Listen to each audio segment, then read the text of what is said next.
another punch press. This is a Mark 176, and basically the problem with this one is the feeder unit here. This guy feeds the material to the die, and the die makes the part, right? And the issue here is this guy. This guy is called the pilot release. This receives a signal to the solenoid from the press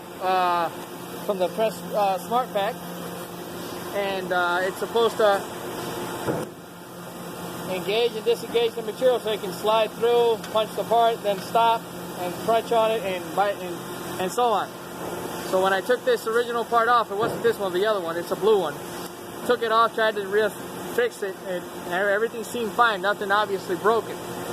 Reassemble it, put it back, still didn't work, so I took this one off another machine and installed it. Worked perfect, no issues. It cycles by this controller. When I press it and toggle it, no issues. When the press machine, now this is the settings for the pilot release, on off. So when the press cycles and it hits 130, this guy turns on and it releases, and then it goes back and crunches on the material at 180.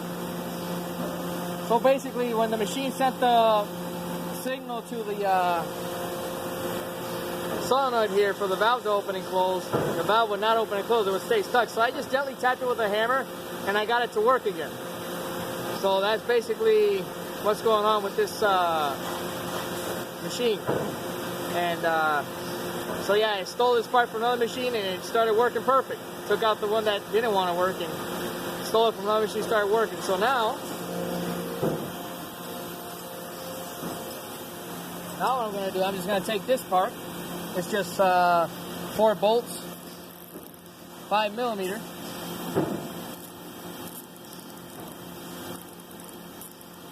There you go, 5. And I'm just going to install it right here. See, it's already there's already a block there. This already has its molded O-ring. And I'll put it on there, install it, put the harness back on or its plug, and it should work like a champ, and that's it. So this is basically the first time I deal with a feeder in this company, and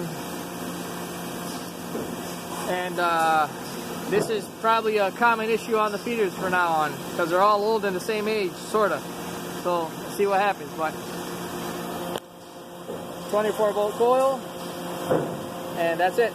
So that's it for this diagnosis.